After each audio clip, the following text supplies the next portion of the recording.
बच्चों, अब तक इस चैप्टर में ग्रेविटेशन वाले चैप्टर में हमने अभी तक जो कवर किया था उसमें इंक्लूड था यूनिवर्सल लॉ ऑफ ग्रेविटेशन। और यूनिवर्सल लॉ ऑफ ग्रेविटेशन के थ्रू हमने फोर्स कितना अप्लाई करते हैं वो कैलकुलेट कर लिया था।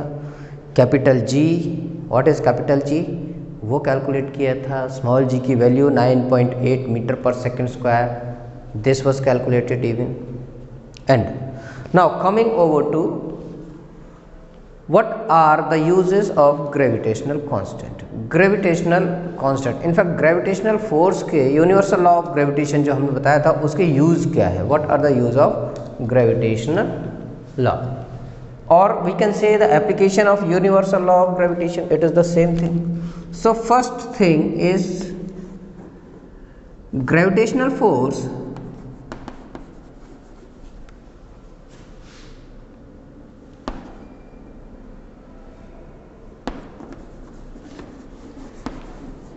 bind us to the earth. Let me write it down first, then I will explain you. Planets revolves around the sun. Even moon revolves around the earth. Moon revolves around the earth. And the fourth one is generation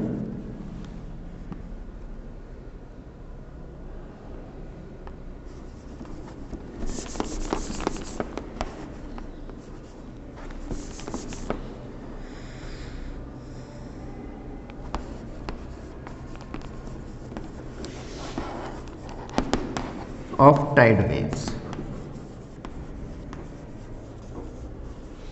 due to gravity of moon and the sun.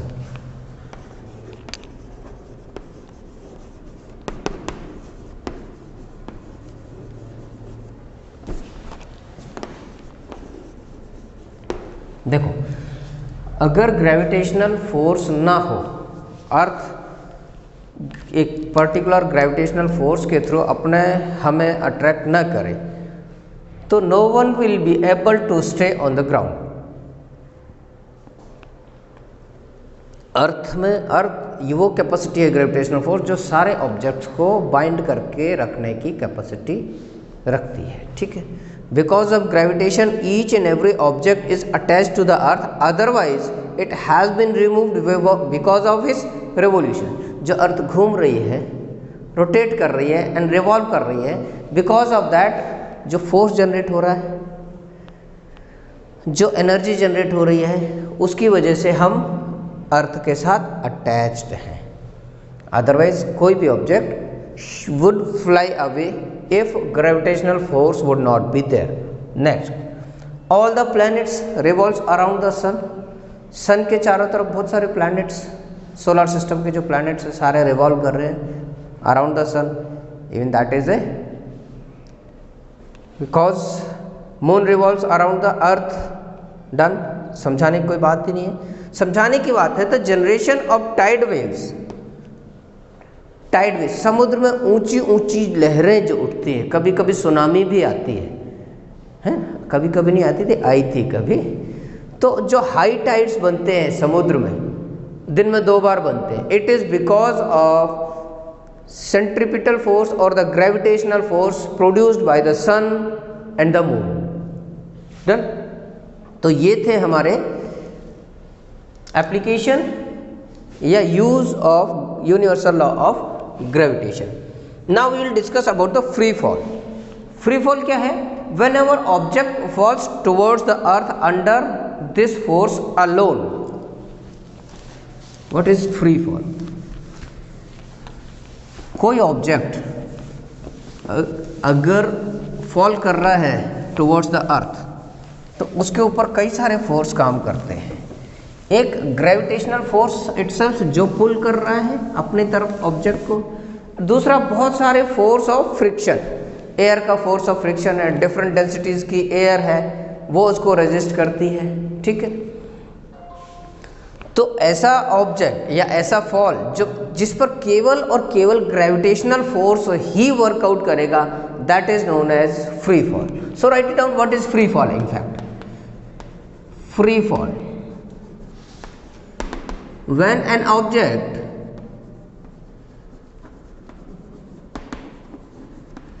falls towards the ground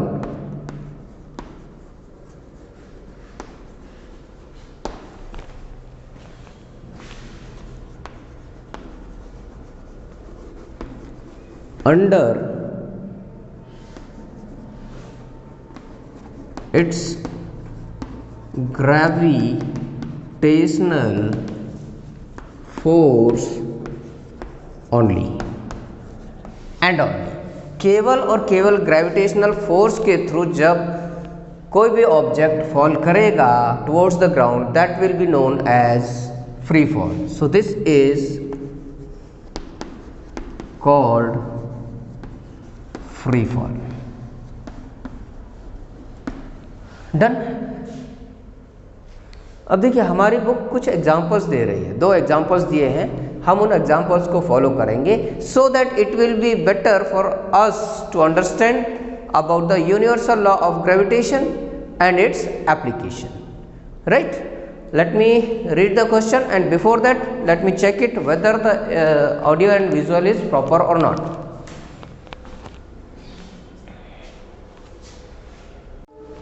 Yes, I was right.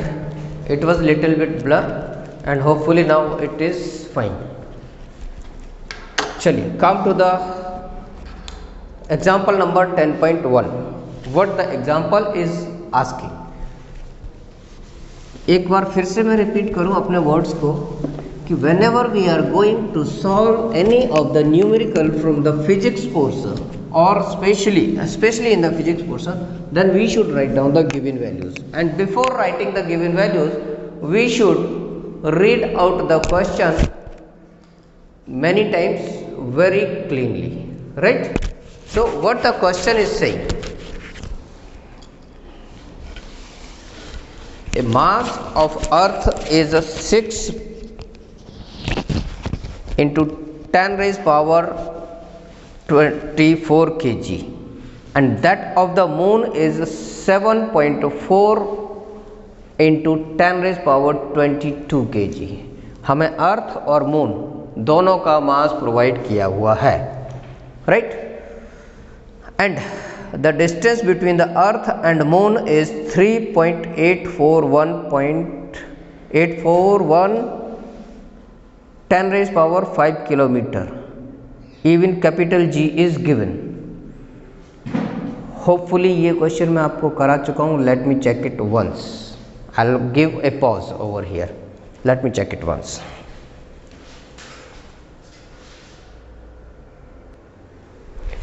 ये question हो चुका बेटा। 10.1 is over. Come over to the question number 10.2 and that is example number 10.2. what the example is saying that a car falls off a ledge and drops on the ground in 5 seconds। समझने की कोशिश करना, ये एक certain height है ground से और यहाँ पर एक कार है, राइट।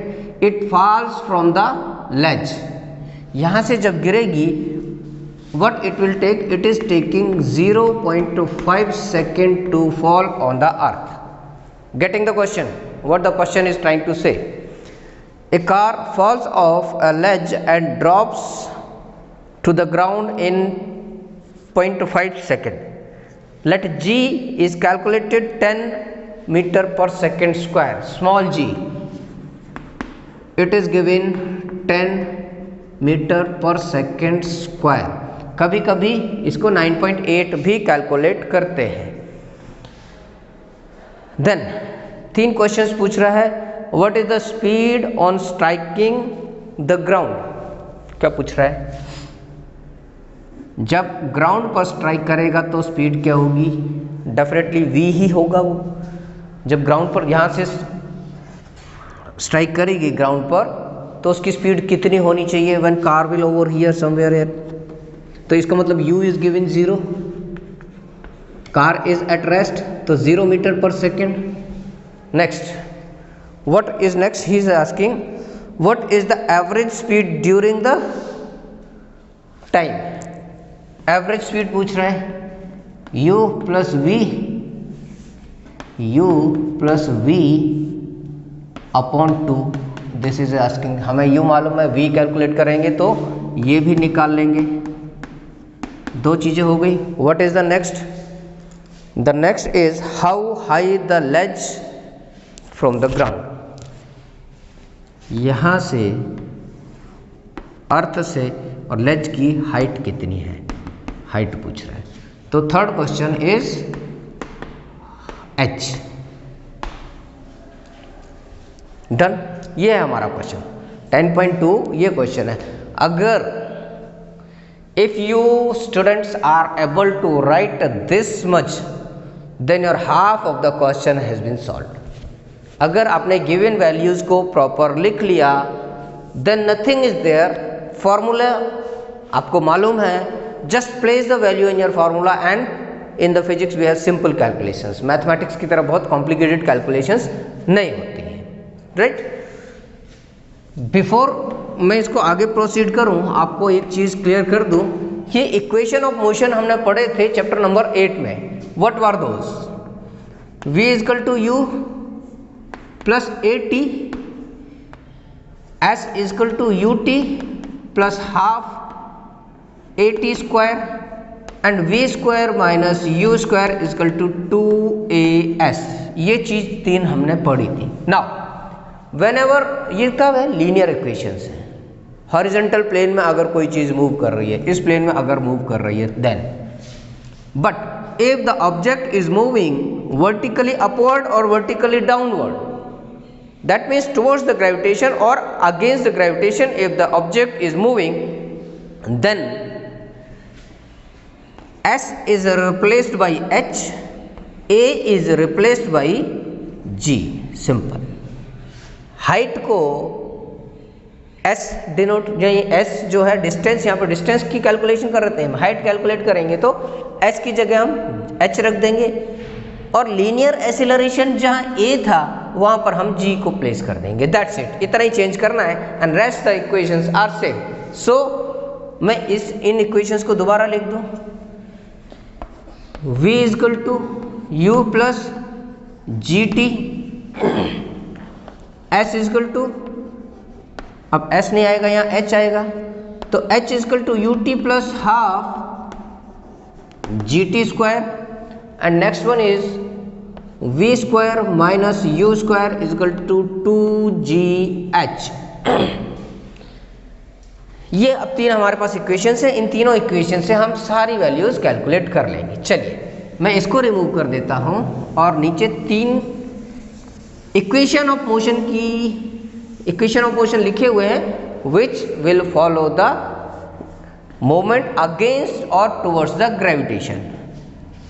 क्या पूछ रहा है अब देखिए, v पूछ रहा है, हमारे पास u हमें मालूम है, t हमें मालूम है, g is well known, v तो निकाल लो। What is the tension, first question, v is equal to u plus g t, v we have to calculate, u is giving 0, g we have already given 10 and t is 0.5 seconds. So v is equal to 5 metre पर second. Done, कोई tension है नहीं, बहुत simple है। Second question क्या कह रहा है, what is the average speed during this 0.5 second. Average speed का क्या फॉर्मूला, दो स्पीड्स को प्लस करके 2 से डिवाइड कर दो, तो दो स्पीड्स हमारे पास क्या है, u plus v upon 2, that means u is 0, v is 5 divided by 2, so this will be 2.5 meter per second। अब क्या बात है, क्या पूछ रहा है? Rest. What is the height? यहां से दो इक्वेशन है, h equal to u t plus half g t square और v square minus u square equal to 2gh। इससे या इससे, वट एवर यू लाइक, आपको जो ईज समझ में आए उससे कैलकुलेट कर लो। हम दोनों से कैलकुलेट करके देखते हैं, चलिए। Right. Third,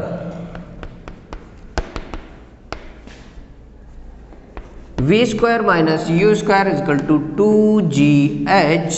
So v square is given 5 का square, u square is given 0 square is equal to 2 into 10 and h is to be calculated, h has to be calculated.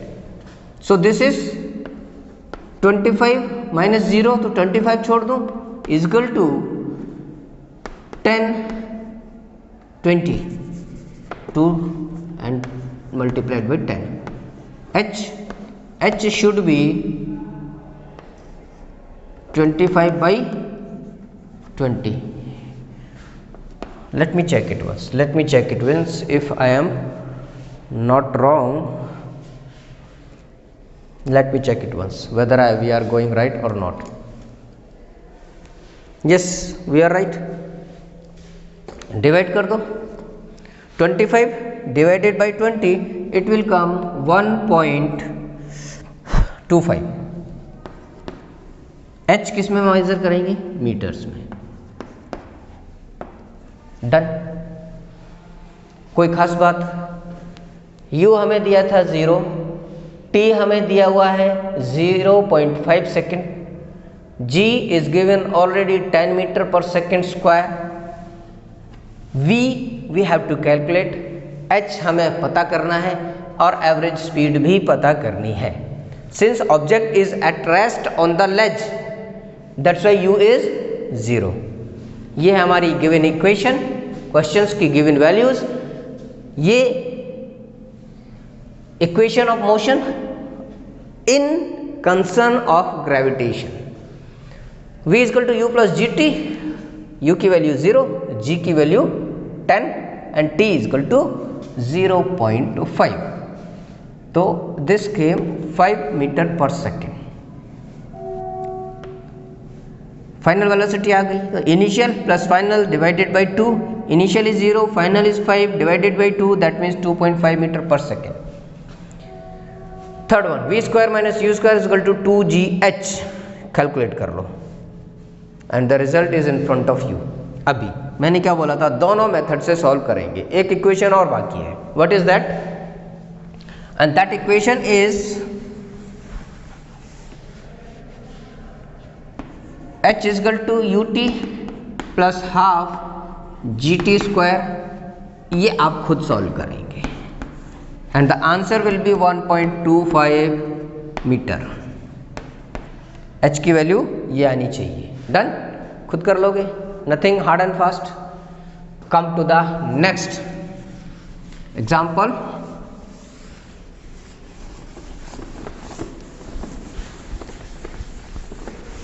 Next question क्या कह रहा है, उससे पहले let me check once again whether we are giving you right audio visual quality और not.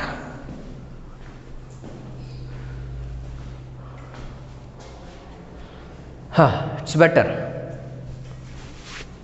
So what the question is saying, next question,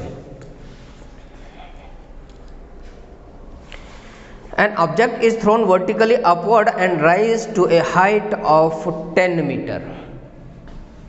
ये ground है, एक ऑब्जेक्ट हमने ऊपर फेंका और कहाँ तक पहुँचा? एक हाइट तक, इसकी वैल्यू 10 मीटर दी हुई है। समझ में आ गया? डायग्राम बना लोगे आपके लिए बहुत इजी हो जाएगा। डन, खत्म, और कुछ नहीं दिया है। Calculate velocity with which the object was thrown upward. देखो दिया तो बहुत कुछ है, हमें मिल नहीं रहा है। h इज गिवन बिल्कुल क्लियरली 10 मीटर, g हमको पता है 10 मीटर पर second,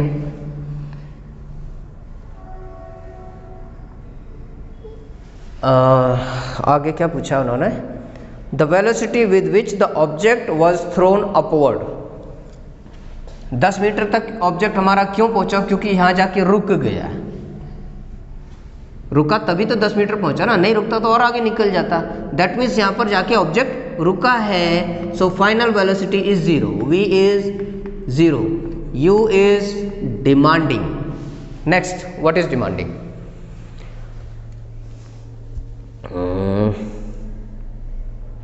the time taken by the object to reach to the highest point, t has to be calculated. ये निकालना है क्वेश्चन नंबर 1, ये निकालना क्वेश्चन नंबर 2। ये 3 चीजें हमें दी हुई है। आ जाओ, come to the same equation of motion. सबसे पहले हमें u कैलकुलेट करना है। First question will be solve by v minus v square minus c square is equal to 2gh। v is given 0, u we have to calculate 2 into 9.8 into h is given 10. So 0 is equal to u square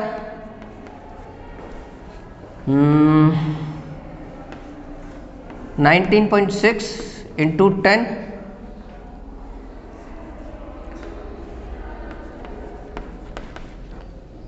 196. We have to calculate u square 196 and u will be under root ले लेंगे 196 का, तो it will be somewhere about 14 का होना चाहिए मेरे ख्याल से। u शुड बी 14 मीटर पर second. Let me check it once whether we are going right और डेविएटेड समवेयर एल्स। राइट, हाँ, बिकॉज 15 का होता है। भाई मैथमेटिक्स मेरी स्ट्रांग नहीं है, फिजिक्स पढ़ा रहा हूँ, अलग बात है, दैट इज अनदर थिंग। 15 का होता है 22, 25 तो 14, इट्स ओके फाइन। तो हमें u मिल गया। नाउ u की वैल्यू केम 14 मीटर पर second. Now what is next? We have to calculate the t। इसको उठा लो, इस इक्वेशन में रख दो, it will be easier for us.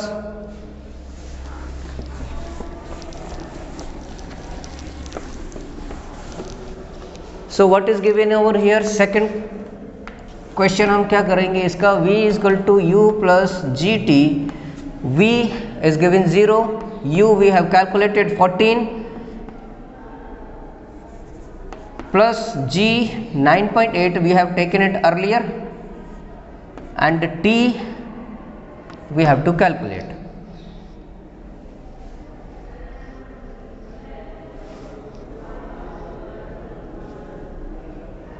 Simply calculate कर लो इसको। 9.8 t इज इक्वल टू 14, ये माइनस में आ जाएगा, ऐसा ही है। चलो आगे देखेंगे। t is equal to 14 by 9.8। t minus में कब से आने लगा है देखते हैं, पहले तो डिवाइड कर लो, तो 1 point something, लेट वेट। चलिए u is given in minus, u minus में है क्योंकि यहाँ से object has been thrown towards the upward, that's why u has been taken in minus. Now this will come 1.25 second. ये हमारे दोनों example solve हो गए। Now next we will discuss about the mass and weight. This we will discuss in our next lecture, but till जितना पढ़ा दिया उसको practice कर लो और नेक्स्ट लेक्चर के लिए तैयारी कर लो, और hopefully very soon we are going to take your one another test in the series of monthly test events, right? Till good day.